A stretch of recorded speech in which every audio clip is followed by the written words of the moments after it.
का स्वागत। कैसे हो आप सभी टी ट्रिपल एस पे वाले। तो भाई, जो टी ट्रिपल एस की तैयारी सीरियस होकर करता होगा उसको मेरे चैनल का नाम नहीं पता होगा तो भाई ये तो कोई नहीं सकता। चाहे वो टीचिंग की तैयारी करता हो चाहे नॉन टीचिंग की तैयारी करता हो, क्योंकि भाई मेहनत दिखती है।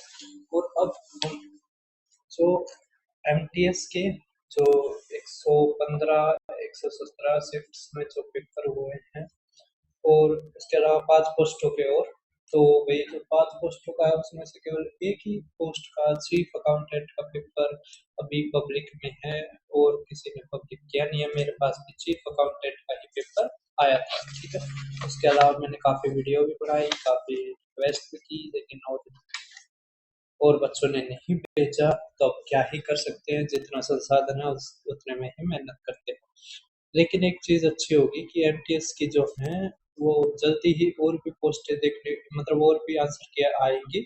तो जब वो पब्लिक हो जाएंगी तो मैं उसके बेस्ट क्वेश्चन लेके आ जाऊंगा। अभी हम केवल 5 शिफ्टों के लेकर आए हैं, मतलब एक चीफ अकाउंटेंट 1 मई दो सेकंड शिफ्ट, एक एमटीएस 25 फरवरी सेकंड शिफ्ट, ये 15 मार्च सेकंड शिफ्ट, 18 अप्रैल सेकंड और 22 अप्रैल थर्ड शिफ्ट, ठीक है। इसके अलावा एक और आई थी, लेकिन वो थोड़ी देर पहले ही आई थी, 22 अप्रैल सेकंड शिफ्ट, वो मैं अगली बार इंक्लूड कर लूंगा, ठीक है।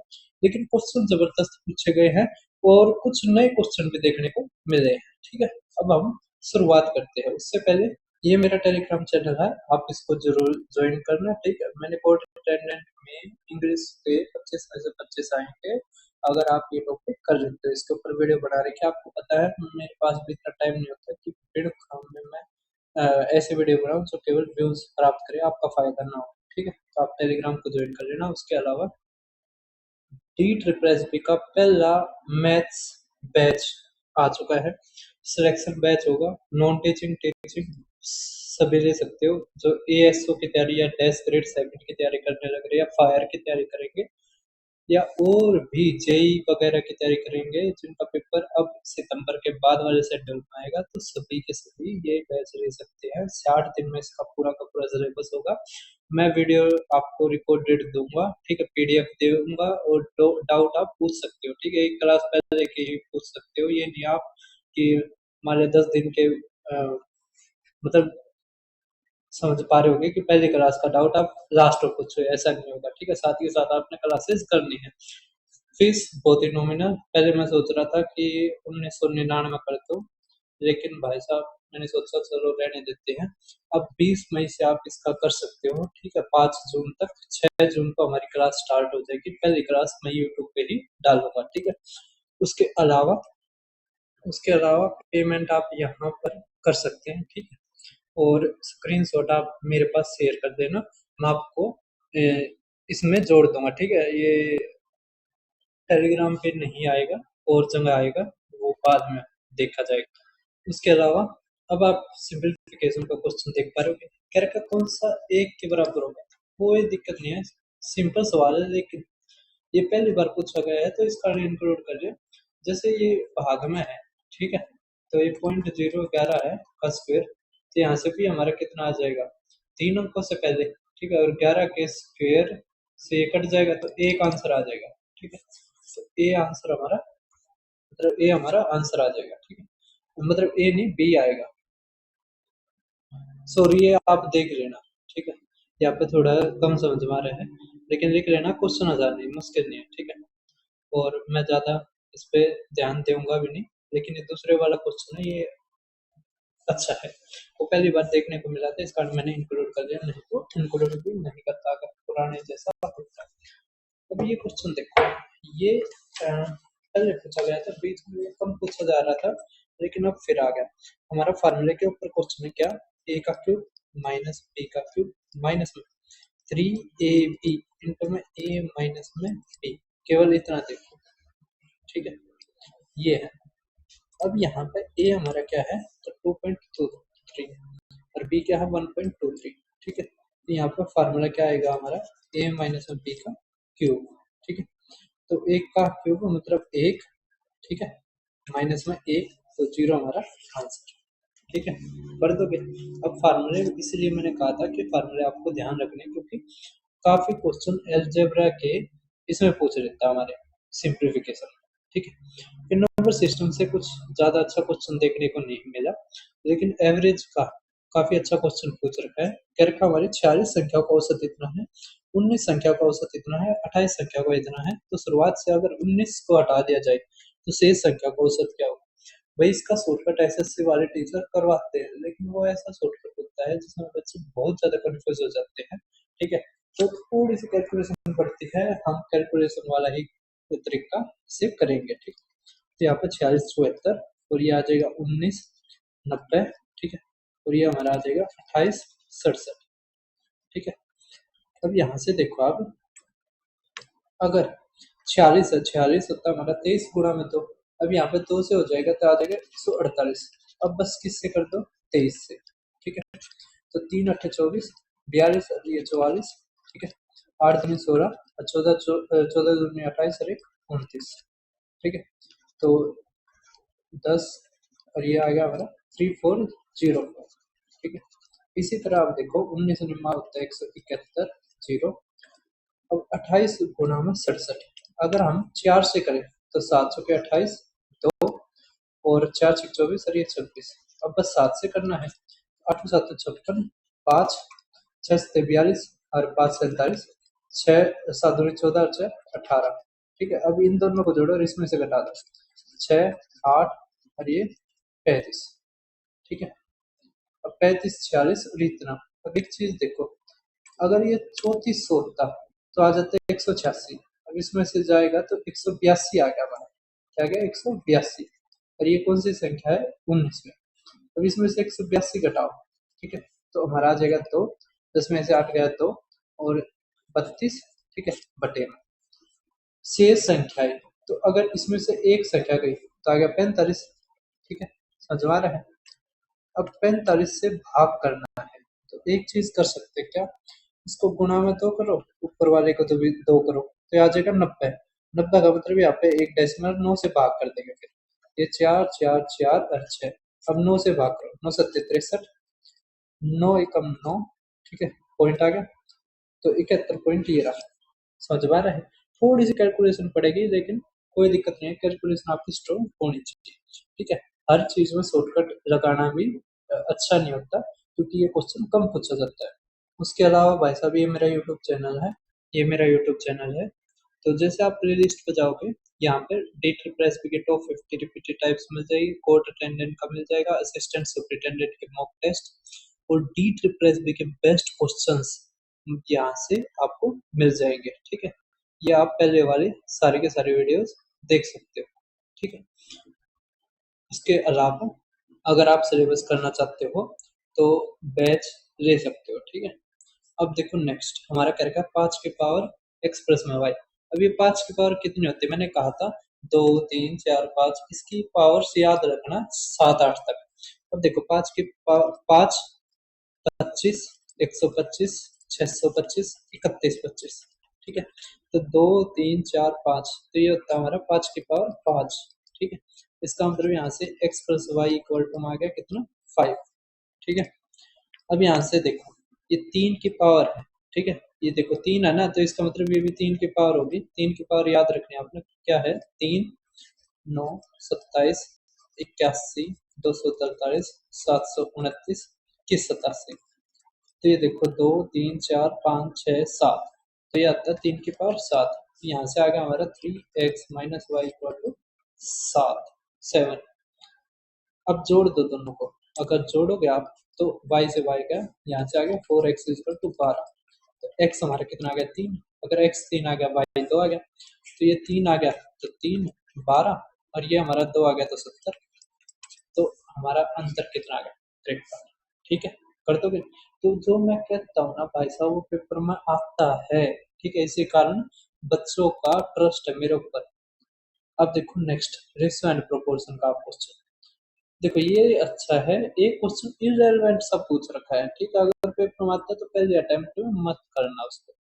अब करेगा फोर्थ प्रोपोर्शन, अगर हमारा 24 है, हमें एक्स की वैल्यू बतानी है, तो फोर्थ प्रोपोर्शन जैसे मैंने बताया था ए बी सी डी, इस तरह। तो अंदर वाले के गुणा अंदर वाले से, बी गुणा में सी इक्वल टू होगा बाहर वाले के गुणा के, ए गुणा में डी। ठीक है, ये चीज मैंने बताई थी आपको। सेम आपने यहाँ पर अप्लाई करनी है, ठीक है। तो यहाँ पे जो x प्लस में 5 इक्वल टू 9 इंटू में 8 इक्वल टू होगा 24 इंटू में x का स्क्वायर माइनस में 25, ठीक है। अब 8 से ये गया 3। अब ये देखो x का स्क्वायर माइनस 25, इसको क्या लिख सकते हैं, x प्लस में 5 इंटू में एक्स माइनस में 5, तो x प्लस 5 से ही कट जाएगा। तो यहाँ पर हमारा बचा 1 equal to 3 into X minus में 5, ठीक है। अब यहाँ से अगर देखो तो ब्रैकेट खोलोगे तो आ जाएगा 3x और ये आ जाएगा 15, उस तरफ जाएगा जुड़ जाएगा 16, तो 16 बटे में 3 हमारी क्या आ जाएगी x की वैल्यू, ठीक है। तो ए ऑप्शन हमारा आंसर। अब बताओ, थाली कॉन्सेप्ट है लेकिन नया तरीके से क्वेश्चन पूछा गया था, ठीक है। रिपीटेड तो मैंने करवा ही रखा है। यहाँ पे जो पेपर्स वाला होता है प्ले लिस्ट है टीचर प्रेस पेपर्स, जिसमें बेस्ट क्वेश्चन करवाता हूँ, इसमें जो नए क्वेश्चन आपके आगे पेपर में आएंगे वो करवाए जाते हैं, ठीक है। ये नहीं आप रिपीटेड पढ़ते रहो। अगर आप 40 में से 40 मैथ में नहीं लेके आते तो आप कई एग्जामों की कट ऑफ भी क्लियर नहीं कर पाओ, ठीक है। अब देखो नेक्स्ट, ये क्वेश्चन पहले आया है लेकिन कम आया था, ठीक है। इसमें मैंने देखा कि ये है तो मैंने सोचा लो भाई ऐड कर लेते हैं, ठीक है, क्योंकि आगे पूछा जाएगा। 2 नंबर है एक्स और वाई, तो उनको नियोक्ताओं द्वारा प्रतिदिन कुल कितने रुपए का भुगतान किया जाता है। यदि एक्स को वाई को भुगतान की गई राशि को का 200% भुगतान किया जाता है तो वाई को प्रतिदिन कितना भुगतान किया जाता है। बहुत ही आसान है, क्या कह रखा है, एक्स को 200% प्राप्त किया जाता है, प्रदान किया जाता है जितना रुपया वाई को दिया जाता है। हमने माना वाई को एक एक दिया जाता है, ठीक है। तो इसका 200% क्या आ जाएगा, तो इसका मतलब एक्स को 2 दिया जाता है, ठीक है। टोटल हमारा कितना हो गया 3, तो 3 इक्वल टू हमारा क्या दे रखा है 550, ठीक है। हमें क्या रखा है वाई का बताओ, वाई क्या है 1, तो हमें 1 निकालना है, तो आ जाएगा 550 बटे में 3, 3 एकम 3, 3 अट्ठे 24, 3 दिया 183.33 हमारा आंसर, ठीक है। अब आप देखो नेक्स्ट, बहुत ही सिंपल सा ये क्वेश्चन है लेकिन नया पूछा गया है, ठीक है। 18 अप्रैल सेकेंड सेकंड, आपने पहले टीचर प्रेस में नहीं पूछ देखा होगा ये क्वेश्चन। क्या रखा, 3 संख्या है 2 अनुपात 3 अनुपात 4 के अनुपात में है, इन 3 संख्याओं का चतुर्थानुपाती तीसरी संख्या में 8 की वृद्धि के बराबर है, तीसरी संख्या का मान ज्ञात कीजिए। तो क्या कहा, समझिए ध्यान से। तो यहाँ पर मैंने क्या बताया, मान लिया डी है, मान लिया हमने जो फोर्थ अनुपात है वो डी है, ठीक है। तो यहाँ से आ गया हमारा अंदर वाले की गुणा, तो 12 इक्वल टू में 2 गुणा में डी, ठीक है। तो यहाँ से आ गया 6 इक्वल टू डी, लेकिन रेशियो में है ये, ठीक है। तो यहाँ से हमने एक कांस्टेंट मान लिया के, तो डी हमारा किसके बराबर हो गया 6k। तो अब क्या रखा है, जो ये 6k है वो किसके बराबर है, तो वो है इक्वल टू थर्ड नंबर ये है 4k में अगर 8 जोड़ दिया जाए इसके बराबर, तो यहाँ से 2k इक्वल टू में 8 आ गया, के हमारा कितना आ गया 4, तो क्या रखा थर्ड नंबर बताओ, तो 4 चौक 16 हमारा आंसर। बताओ, क्वेश्चन मुश्किल था क्या, लेकिन नया पूछा गया था, ठीक है कॉन्सेप्ट वैसे ही। अब ये बहुत ही बेतुका सा क्वेश्चन पूछ रखा है। अगर भाई साहब ये क्वेश्चन आता है आपके पेपर में तो मैं तो ये कहूंगा भाई कि ज्यादा टाइम खराब नहीं करना, इसको तीसरी या चौथी बारे में कर देना या रहने भी देना, ठीक है, क्योंकि बहुत कैलकुलेटिव और बहुत ही अनोइंग सा क्वेश्चन है, ठीक है। कैसे, यहाँ पे देखो क्या रखा, मीन प्रोपोर्शनल बताओ आप, ठीक है। क्या बताओ, मीन प्रोपोर्शनल। तो हमारा मीन प्रोपोर्शनल का फार्मूला क्या होता है, ए गुना बी रूट, ठीक है। तो यहाँ से भी क्या आ जाएगा 35 जमा में 2 रूट 7, ठीक है, और 54 माइनस में 3 रूट 7। अब क्या है, गुणा करनी पड़ेगी और ये सोल्व करना पड़ेगा।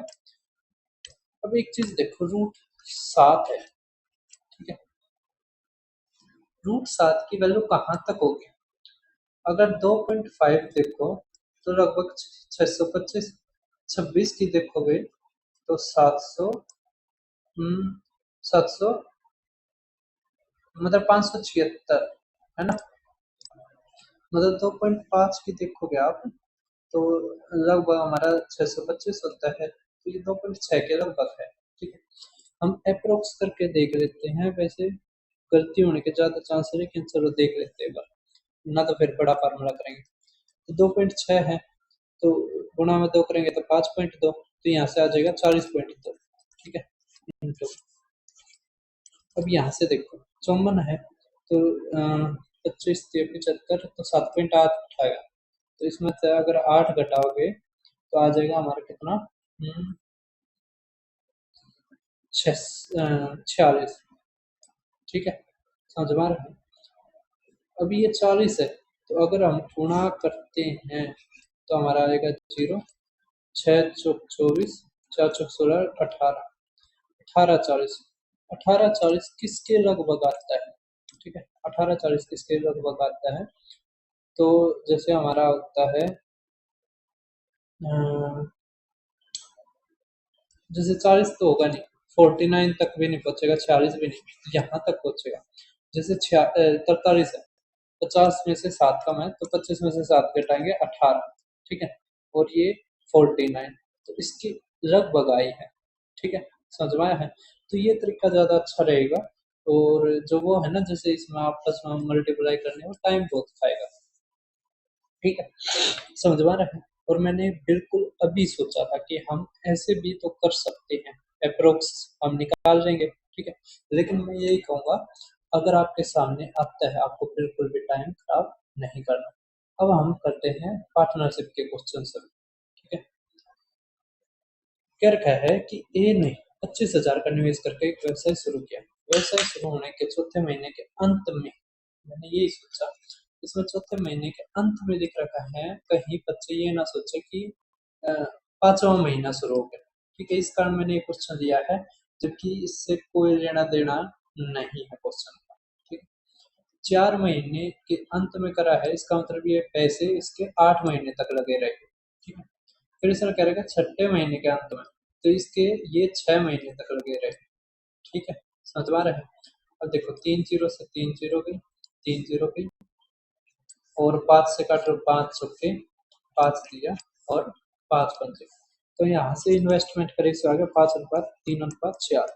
अब हमारा टाइम देखो, यहाँ पर 12 महीने, यहाँ पर 8 महीने है, और यहाँ पर हमारा कितना है, 6 महीने। ठीक है, तो अब किससे कटेगा? तो अब आप हो गए भाई, 4 से कट रहा है।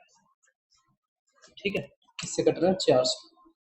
तो 4 दिया, 4 दूनी 4 एकम, तो आ गया 15। अब 3 से भी कट रहा है, 3 3 2, तो आ गया 5:2:2। ठीक है, हमारे क्या आ गया, 5:2:2 काटने के बाद। अब हमारा क्या रखा है कि ए को इतना प्राप्त हुआ, 5 के बराबर ही है, टोटल प्रॉफिट बताओ। तो देखो 5 और 2 7 और 2 9, 9 से करना थोड़ा मुश्किल है, तो हम पूरा ही कर लेते हैं। तो 7 7 5 5 गुना में 9/5 आ गया, 5 से काट या 2 तक गुणा कर दो, 2 तक गुणा। ठीक है, तो 18 आ गया ना, 18 पंजे 90, 18 पंजे 90 99, 18 सत्ते 126, 126 और 9 135। ठीक है, अब 18 सत्ते 126, 139 के लगभग हमारा आंसर आएगा, ये रहा। ठीक है, कर दोगे ए ऑप्शन। तो क्वेश्चन आसान था, लेकिन ये अंत लिख रखा था ना, तो बच्चे कहीं कंफ्यूज ना हो जाएं, इसलिए मैंने ये ऐड कर लिया। ठीक है, अब देखो नेक्स्ट, हमारा 25 फरवरी में आया था ये क्वेश्चन, कह रखा पल्लवी और भानु ने क्रमशः इतने और इतने के प्रारंभिक निवेश के साथ साझेदारी में प्रवेश किया। साझेदारी समझौते में लिखा गया कि पल्लवी इतने प्रति वर्ष के वेतन की हकदार है, और भानु 40,000 प्रति वर्ष के वेतन का हकदार है। शेष लाभ को उनके पूंजी निवेश के अनुपात में साझा किया जाता है। 1 वर्ष के बाद व्यवसाय का कुल लाभ इतना है, तो कुल लाभ में पल्लवी का शेयर कितना है वो बताना। कोई दिक्कत नहीं। अब कहेंगे क्या, क्वेश्चन आसान है कैसे, ये प्रतिवर्ष पल्लवी इतना रुपए लेते हैं, ये इतना लेते हैं, तो 90,000 हो गया, इसमें से सीधा 90,000 घटा दो। ठीक है, अगर आप 90,000 घटाते हो तो हमारा आएगा 66, मतलब 6,60,000। ठीक है, बस। अब इसको इसके रेशियो के अनुसार बांट दो, तो यहाँ से दी गई तो आएगा 2:3, मतलब 5। तो 5, और ये हमारा आ गया किसका बताना, पल्लवी का। तो पल्लवी हमारी क्या है, 2, तो गुणा में 2। अभी एक चीज देखो, नीचे भी 2 से कर दो, ऊपर भी। तो 4×6 = 24, तो ये 26 आ गया, 2 64 है। और इसमें 40 कितना जोड़ेंगे, 50 और जोड़ेंगे। ठीक है, तो ये 4 और ये 31 आ गया, तो 314,000 हमारा आंसर। ठीक है, कर दोगे। अब आप देखो नेक्स्ट क्वेश्चन। अब आप देखें मिक्सचर और एरीगेशन का एक बहुत ही अच्छा सवाल। फिर क्या, एक सेल्समैन कितने लीटर के क्रय मूल्य पर दूध बेचने का दावा करता है, छोटो ये कोई दिक्कत नहीं है, लेकिन वास्तव में वह मुफ्त पानी मिलाता ताकि 50% का लाभ कमा सके। इसका मतलब यहाँ से वाटर और मिल्क का आ जाएगा क्या। मिल्क तो हमारा कितना था, 100% के उससे ही। अब 50% का अगर इसको लाभ कमाना है, तो इसमें क्या करे, सीधा 50% पानी मिला दे, है ना। जितना परसेंट आप पानी मिलाओगे उतने परसेंट इसका लाभ बढ़ता चला जाएगा, क्योंकि पानी तो फ्री है। ठीक है, मान लिया कि 1 लीटर दूध है, उसमें एक 1 लीटर और मिला दिया, मतलब 100% मिला दिया, तो 100% उसका लाभ हो गया। ठीक है, समझ में आ रहा है। तो यहाँ से अगर 50% लाभ कमाना है तो 50% पानी हो गया। तो अब मिश्रण में क्या अनुपात हो गया, 1/2। ठीक है, फर्क है परसेंटेज ऑफ मिल्क बताओ मिक्सचर में। तो मिल्क कितना है, 2। और मिक्सचर किससे बनता है, मिल्क और वाटर दोनों से। तो 2 और 1 3, तो 2/3 कितना होता है, 66.67% हमारा आंसर। अब बताओ, क्या इससे भी आसान सवाल होगा। अब देखो नेक्स्ट, क्या रखा है, दूध और पानी के मिश्रण में दूध की मात्रा पानी की मात्रा का 7 गुना है। यदि मिश्रण में 2 लीटर दूध मिलाया जाता है, तो पानी की मात्रा दूध की मात्रा का 1/8 भाग हो जाती है। अंतिम मिश्रण में पानी की मात्रा कितने लीटर होगी। बहुत ही अच्छी बात है, कोई दिक्कत नहीं है। पानी की मात्रा हमने मानी x, तो मिल्क की होगी 7x। अब करके इसमें दूध मिला दिया दूध, तो करेगा पानी की मात्रा दूध की मात्रा का 1/8 हो जाएगी। इसका मतलब x अपॉन में 7x प्लस में 2 इक्वल टू 1/8 हो जाएगी। यही चीज कहना चाह रहा है, बस सवाल खत्म। 8x, ये 7x, तो यहाँ से x आ गया हमारा कितना, 2। ठीक है, करके अंतिम मिश्रण में पानी की मात्रा लीटर में कितनी होगी, तो 2। बस सवाल खत्म। तो बहुत ही आसान सवाल था, लेकिन बच्चे घबरा रहे थे इस सवाल में। अब परसेंटेज का देखिए, ये अच्छा सवाल है, कैसे करेंगे समझो। परसेंटेज में पहले क्या क्वेश्चन आते थे कि अगर किसी आदमी की सैलरी, ना, ये चीनी के उसमें आया करते, ये सैलरी के उसमें है कि चीनी की कीमत अगर 20% बढ़ गई तो उसको कितना घटाना चाहिए कि पहले जितनी ही खर्चा हो, खपत कितनी घटानी चाहिए। लेकिन ये क्वेश्चन में ये दो चीज देकर इसने क्वेश्चन को अच्छा बना दिया। ठीक है, मान लिया पहले वेतन हमारा 100 था, अब एक बार उसमें 10% की हुई, एक बार 20% की वृद्धि हुई, तो अब कितना हो गया, तो 10 और 20 का सक्सेसिव ले लेंगे, X Y Z, X plus में वाई प्लस में एक्स वाई अपन 100 वाले फार्मूले से। तो हमारा एक्स मतलब 10 20, 200 अपन में 100। ठीक है, तो यहाँ से कितना आ गया, 30 और ये 32%, मतलब अब हमारा कितना हो गया, 132%। अब कह रखा है कितना घटाना चाहिए कि ओरिजिनल सैलरी आ जाए, तो कितना घटाएं, 32। तो आ गया हमारा 32/में 132 गुणा में 100। ठीक है, समझ में आ रहा है। अब यहाँ से देखिए आप क्या करेंगे, 4 से काट देंगे, 4 × 8 4 × 3 4 × 3। ठीक है, अब ये आ गया हमारा 800/में 33। अब एक चीज समझिए, क्या 88 दूनी 66 हो जाएगा, 66 हो गया, तो आ गया हमारा 140। ठीक है, अब ये 6 पे नहीं, 5 पे भी नहीं जाएगा, ये 4 ये 12, 4 × 12 13, 4 पे जाएगा। ठीक है, समझ में आ रहा है? तो 24 सही, 8/33 हमारा आंसर।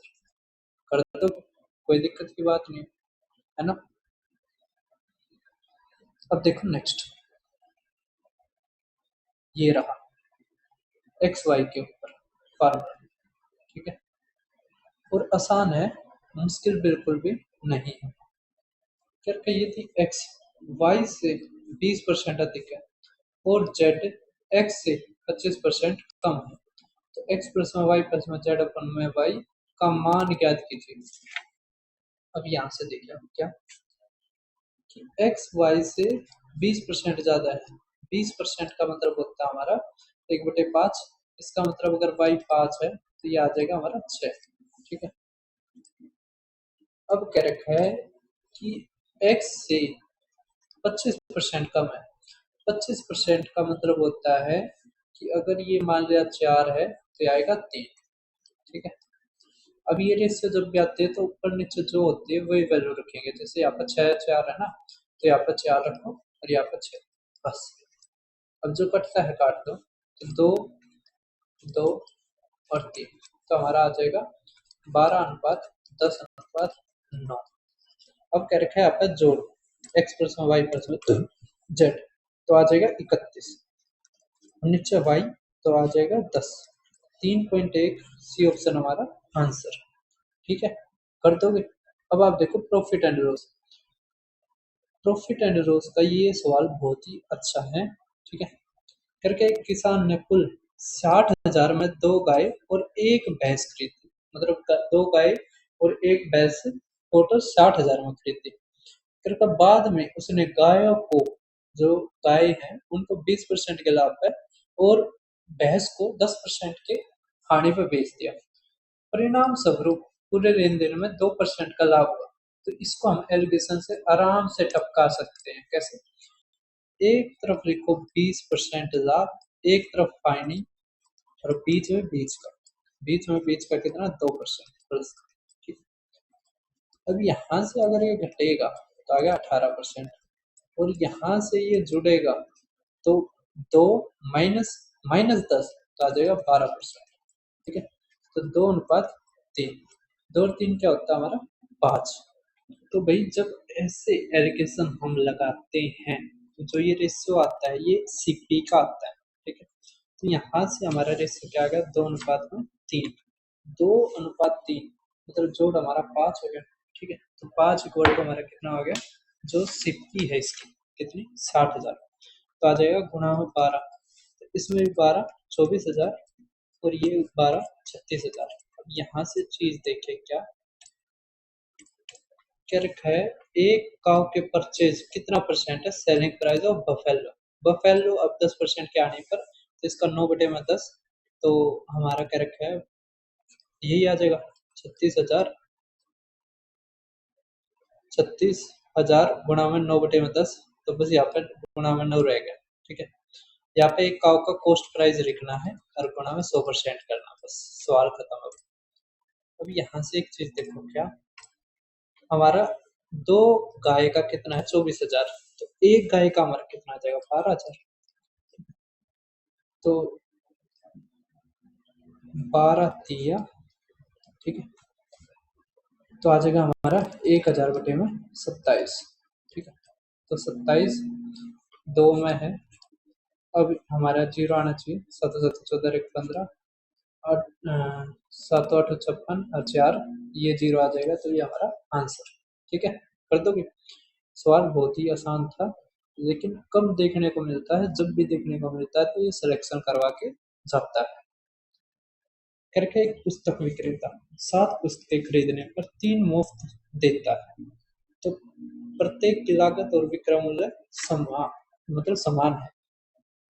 ठीक है, क्या अगर 12% का लाभ प्राप्त करता है तो क्रय मूल्य और विक्रय मूल्य का अनुपात क्या है। एक चीज बताइए आप, क्या 7 खरीदता है और 3 खरीद देता है, एक खरीदार मतलब बुक का सेलर। तो यहाँ से एक चीज समझ में आई आपको क्या, कि जो उसके पास जो सामान रखा है उसका क्या है, तो 10 इंटू में अब न माने एक किताब का एक ही प्राइस, ठीक है, समझ में आ रहा है। तो यहाँ से आ गया 10 C मान लिया, ठीक है। लेकिन उसने जो बेची है, तो 7 किताब बेची है, 3 फ्री में दी है, तो उसने रुपये कितने के लिए हैं? 7 किताबों के। तो यहाँ से आ गया 7S, ठीक है। अब यहाँ पे कह रखा है 12% लाभ भी देता है, तो 12% लाभ का मतलब है यहाँ से आ जाएगा 112/100 इक्वल टू, ठीक है। अब 7 से काटो तो आ गया 16, यहाँ से ये काटो, ठीक है। तो हमारा C/S आ गया कितना? 10/16, मतलब 5/8। तो ये रहा CO। कर दो, कोई दिक्कत की बात नहीं। जो उसके पास जो वस्तु पड़ी है वे क्या है? 10C की, और बेची उसने क्या है? 7C, 7S, ठीक है। समझ में आ रहा है?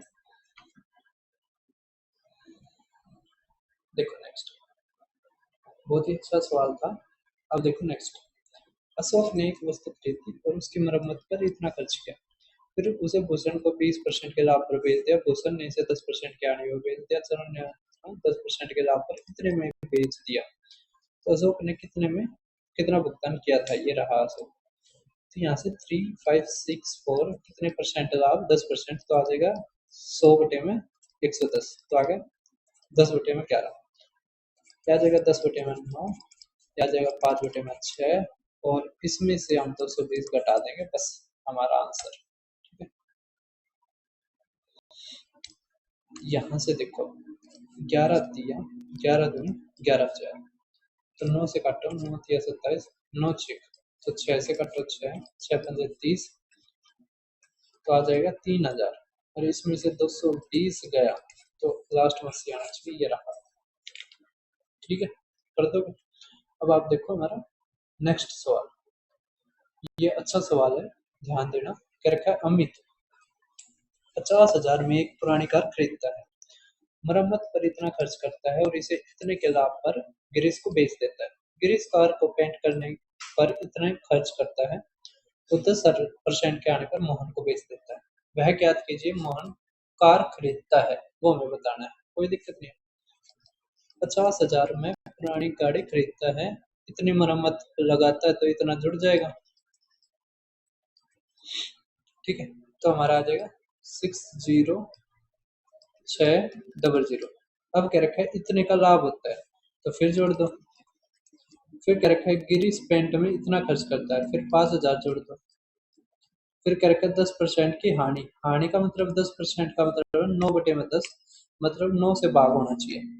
देखो 6 6 12 3 15, नहीं होता, ये होता है, ये नहीं होता, और ये भी नहीं होता, तो ये हमारा आंसर। बताओ, इतने करने की जरूरत थी? नहीं थी। समझ गए ना आप? अब देखो नेक्स्ट, क्या रखा है कि एक कारखाना 20 दिन तक प्रतिदिन 6 घंटे बिजली का उपयोग करके इतने का भुगतान करता है।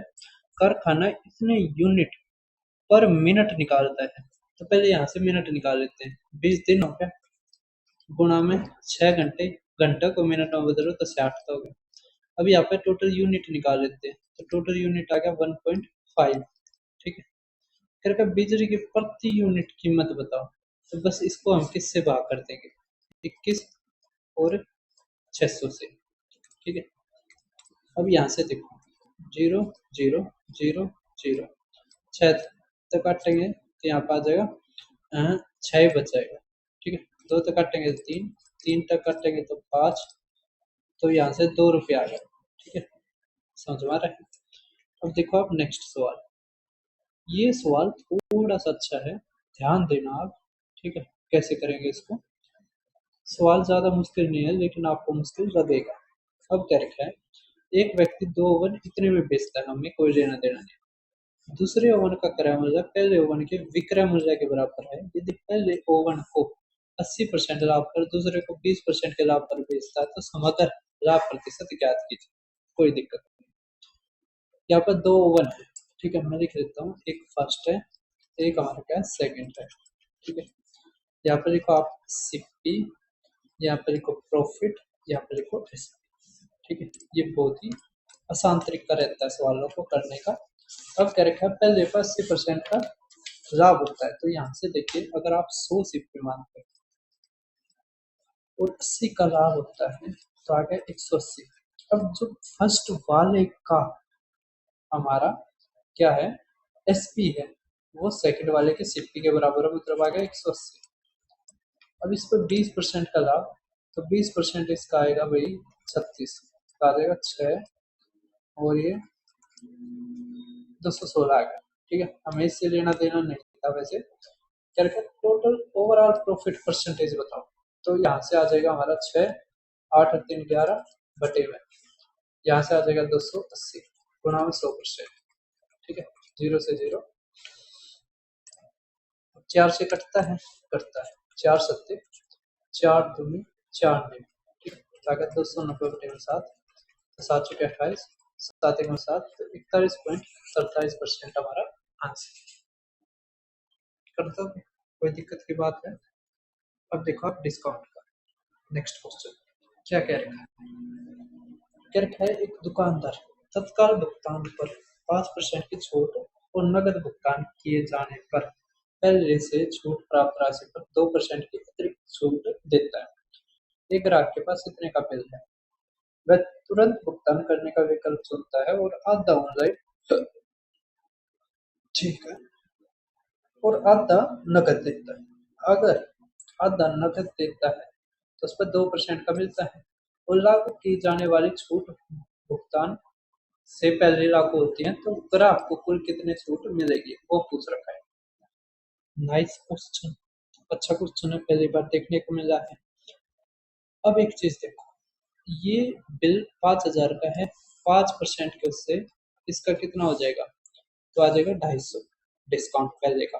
ठीक है, अब इसमें से 250 घटाओगे, आगे 4750। अब जो आगे है वो हाफ ऑनलाइन हाफ कैश, तो इसका हाफ कितना आ जाएगा, दो, दो दिया, दो सत्ते कितना आ गया इतना।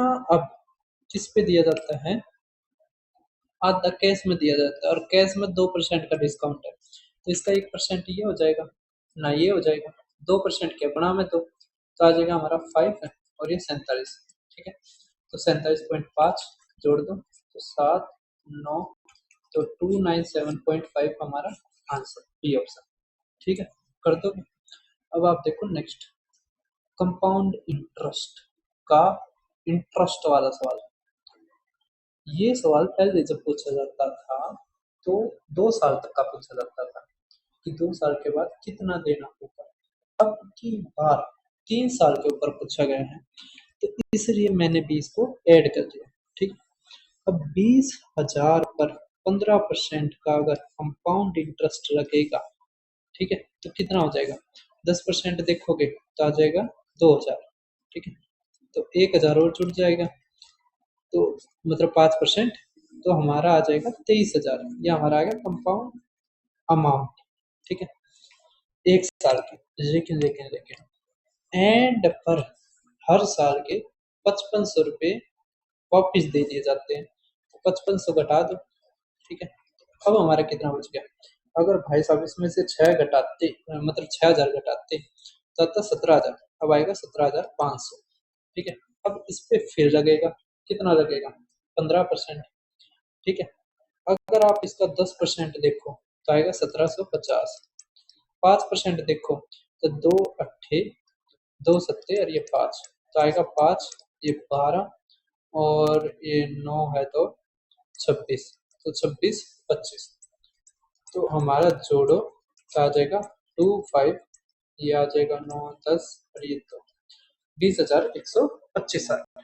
ठीक है, 20,125 आ गया। अब यहाँ से 15,000, मतलब वो 5550 घटाओ। अब 5550 अगर घटाओगे आप, तो ये आ गया 25। ठीक है, ये आ गया 6, ये 19, ये 14 आ गया। ठीक है, अब इस पे हमें क्या करना पड़ेगा, इसका 15% जोड़ना पड़ेगा। ठीक है, तो 15% जोड़ना पड़ेगा, या हम 23/20 भी कर सकते हैं, 115/100 भी कर सकते हैं, कैसे भी कर सकते हैं। ठीक है।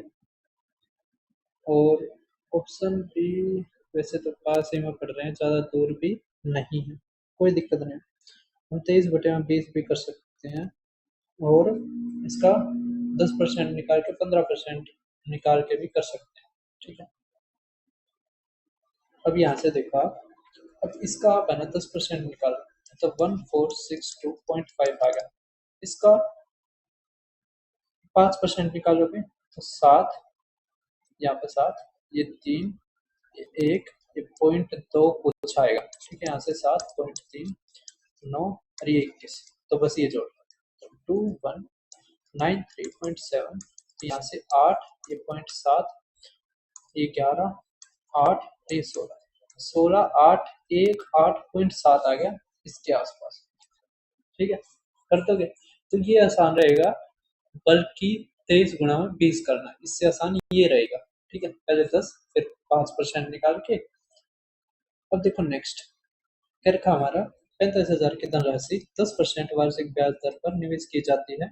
पहले वर्ष के दौरान ब्याज एक बार संयोजित होता है, और दूसरे वर्ष में ब्याज 6 महीने में संयोजित होता है। तो 2 वर्ष के बाद कुल मिश्र धन कितना होगा ये बताना है।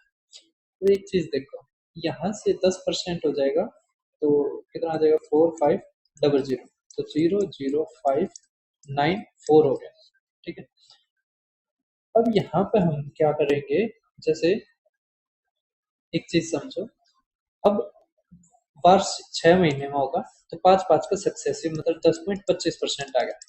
ठीक है, तो 10.25 आ गया, तो काफी दूर दूर है, तो पहले इसका 10% निकाल लेते हैं, तो आएगा 4950, जोड़ो 0, 5 और 5 14, 50, तो 54,000 के लगभग ये आएगा, इतना ऊपर पहुंचेगा ही नहीं। क्यों? अब तो 0.2% के लगभग ही रह गया, है ना, समझ रहा है, तो यही हमारा आंसर।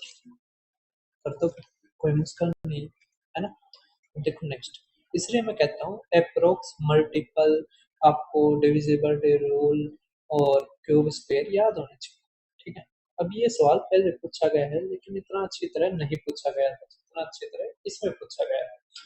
थोड़ा सा कैलकुलेटिव बना दिया है एग्जामिनर ने। करके एक ट्रेन सुबह 9 बजे स्टेशन ए से निकलती है और दोपहर 1 बजे पहुंचती है, तो एक को कितना टाइम लग गया, तो यहाँ से अगर 13 होता तो 13 और 9 4 घंटे लग गए। ठीक है। जबकि बी है, बी को कितने घंटे लग गए, बी को अगर आप देखोगे तो यहाँ पर लग गए 7/2 घंटे, 3.5 घंटे। अब इस सवाल में जो दे रखा है कि दूसरी ट्रेन इतने बजे चली, ठीक है, और पहुंची, हमने मान लिया इनके बीच का डिस्टेंस था डी। अब आधे घंटे का गैप है। ठीक है, 1 घंटे में वो चलती है D/4, तो आधे घंटे में क्या चलेगी, तो D/8। ठीक है, तो हमारा कितना बच गया, 7D/8। नीचे देखो, अब आप, अब स्पीड का जोड़ हो जाएगा, तो यहाँ पे तो आ गया D/4 प्लस में, यहाँ पे आ गया हमारा 2D/में 7। ठीक है। अब यहाँ से देखो डी डी तो ये कट गया, ये ऊपर तो आ गया 7/8, नीचे क्या आ गया 7, 8, ये आ गया 15/28। ठीक है। अब 4 दूनी 4 सत्ते। ठीक है। अब ये गुणा में हो गया, 49/30 आ गया, ये घंटे में आया है, यहाँ पर किलोमीटर प्रति घंटा था ना, तो यहाँ से बन गया 1 घंटा, जहाँ में 19/30 गुणा में 60 मिनट करोगे तो आ जाएगा 38 मिनट। ठीक है, तो देखो 38 के वजह से मैं 1 मिनट रुको, ये तो हमने 9:30 के बाद का निकालना शुरू करा है, तो 1 घंटा जब हम 38 मिनट करेंगे तो 08 ये रहा, मतलब 11:08 पे ये क्रॉस करेंगे। ठीक है, कर दोगे। अब आप देखो टाइम स्पीड डिस्टेंस का सवाल क्या दे रखा हमारा, राम और श्याम इतने और इतने की गति से समान दूरी तय करता है। श्याम राम को श्याम से इतना मिनट अधिक लगते हैं, तो प्रत्येक द्वारा तय की गई तो दूरी बतानी है। अब यहाँ पे देखो आप, यहाँ पे हम टाइम निकाल लेते हैं तो आएगा डिस्टेंस अपॉन स्पीड। अब किसको ज्यादा लगता है, राम को ज्यादा, ठीक है। तो 35 डी अपॉन 42, और ये 34 मिनट है ना। अभी किलोमीटर प्रति घंटा, इसको भी घंटे में बदल तब बटेगा 60, ठीक है। तो बस यहाँ से डी की वैल्यू आ जाएगी हमारी 119, ठीक है। कोई दिक्कत नहीं है, कर लेना। अब देखो अब next time and work. Time and work का देखिए आप क्या कर रखा है, सैम और रॉकी ने एक परियोजना इतने इतने में शुरू करी। 2 बजे परियोजना शुरू करी, बारी बारी 1 घंटा काम करते, परियोजना कब पूरी होगी। अच्छा क्वेश्चन। यहाँ से देखो ए और बी माना, ये 16 है, ये 18 है, तो यहाँ से एलसीएम आ जाएगा 2 गुना में 8 गुना में 9, तो 9 और 8, ठीक है। इसका मतलब किसने शुरू करा, रॉकी ने। तो रॉकी ये रहा 8 और 9, तो 17 काम करते हैं ये 2 दिन में, है ना। अब टोटल काम कितना आ गया हमारा, 144। अब देखो 17 निम्न 153, तो 17 अट्ठे पर जाएगा, मतलब 136, मतलब 16 दिन हो गए। अब जब 17वां दिन आएगा ना, 17वां घंटा आएगा, सॉरी 17वां घंटा,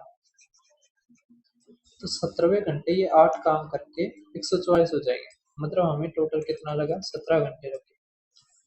तो अगर 2 बजे है तो 12 घंटे जोड़ोगे तो 2 PM हो जाएंगे, और फिर 5 और जोड़ोगे तो आ जाएगा 7 PM। बी ऑप्शन हमारा आंसर, ठीक है। कर दोगे। अब आप देखो नेक्स्ट, ये रहा, क्या रखा है कि एक स्कूल में 30 छात्रों के लिए एक निश्चित मात्रा में मध्याह्न भोजन या मिड डे मील का प्रावधान है, जो 5 दिनों के लिए पर्याप्त है। 5 बच्चे एक सप्ताह के लिए छुट्टी पर चले गए, तो मिड डे मील कितने दिन तक रहेगा। ये आसान सवाल है। मैंने ये क्यों लिया था, क्योंकि आपका चिल्ड्रन लिख दिया, आपका छात्र लिख दिया, ठीक। इस कारण मैंने लिया था।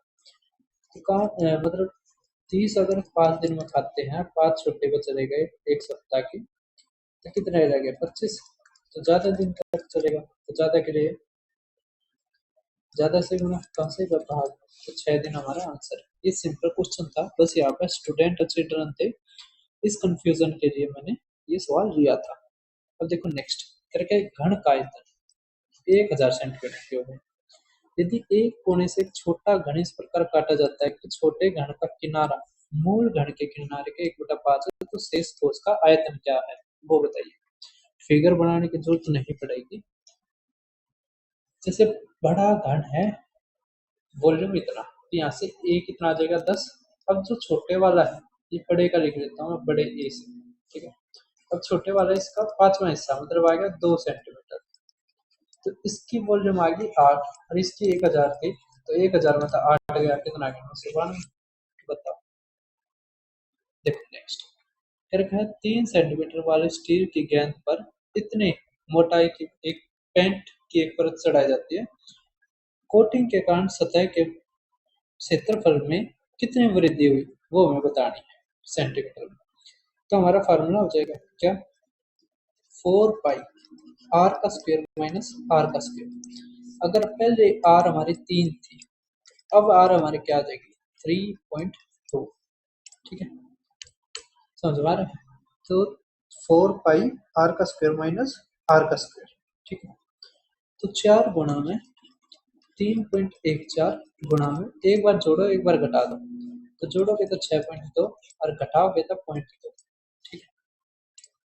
अब यहाँ से एक चीज देखो क्या, अ, वैसे काफी गैप है, अगर आप देखना चाहो तो 6 चौक 24, 24 दूनी 48, 48 गुणा में 3 कर सकते, सबके देख सकते हो आप। तो 8 या 24, 6 चौक 24, और ये 14, तो 14 से तो बड़ा होगा, है ना। बड़ा होगा तो ज्यादा बड़ा भी नहीं हो पाएगा, इतना ही होगा, क्योंकि यहाँ पे पॉइंटों में ही तो है, बस पॉइंट 2 पॉइंट 1, ठीक है। तो आप इस तरह खेल खेल के देख सकते हो। अब आप देखो नेक्स्ट, ये क्वेश्चन अच्छा है, इसको लास्ट में करेंगे। ये देखो सिंपल सा क्वेश्चन, अगर एक साइड की क्यूब की 2 सेंटीमीटर बढ़ जाए, अगर ओरिजिनल साइड की नहीं है, तो इंक्रीज इन वॉल्यूम पूछ रखा है। अगर पहले 4 है, अब हमारी कितनी हो जाएगी, 6, तो बस 6 का क्यूब माइनस 4 का क्यूब, 6 का क्यूब 216, 64, तो 8 ना सॉरी 2, तो 152 सेंटीमीटर का क्यूब हमारा आंसर। ठीक है, अब ये सवाल देख पा रहे होगे, ये पहली बार में करने के नहीं होते, दूसरी तीसरी बार में करने होते हैं। क्या रखा हमारा एक कोनिकल तंबू है, इस प्रकार है कि उसका वक्र पृष्ठीय क्षेत्रफल मतलब कर्व सरफेस एरिया वो 3 टाइम्स है किसके, बेस के एरिया के, मतलब 3 इंटू में बेस एरिया बी लिख लो। फिर दूसरी कंडीशन क्या दे रखी है, इसकी सलांट हाइट हमारी दे दी कितनी, 9 रूट, जो जो वैल्यू दे रखे हो हम लिखते चले जाएंगे।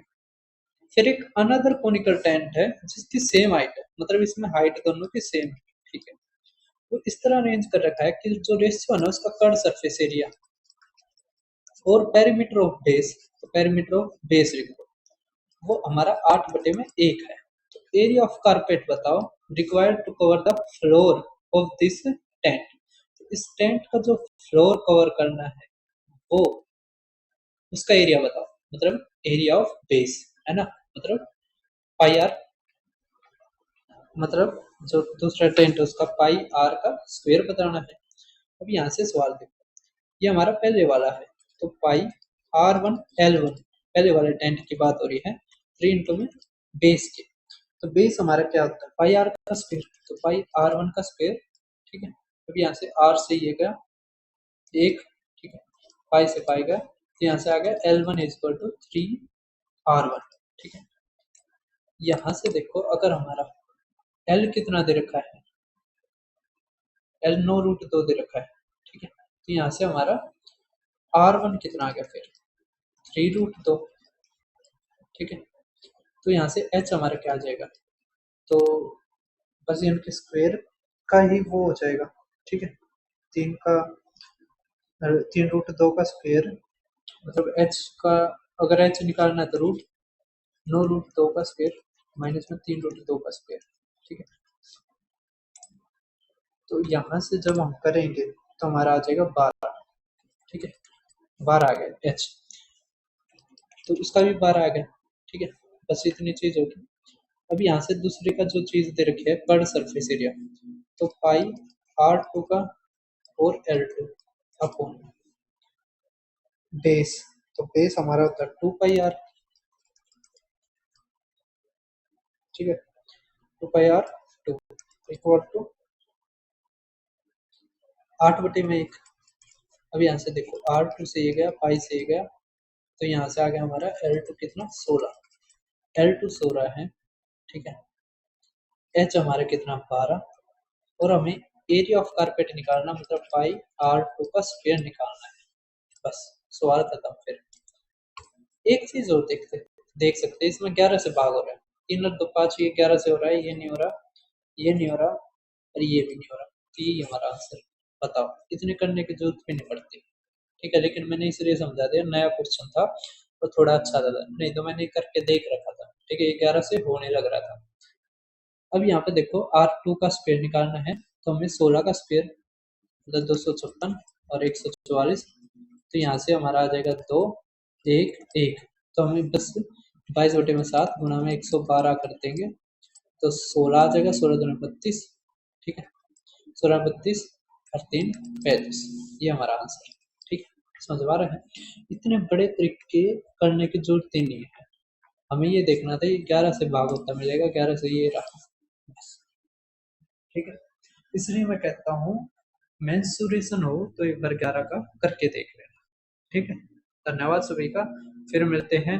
बैच को आप ज्वाइन कर सकते हो पेमेंट करके, मेरे पास स्क्रीनशॉट भेज देना। फिर मिलते हैं, धन्यवाद सभी का।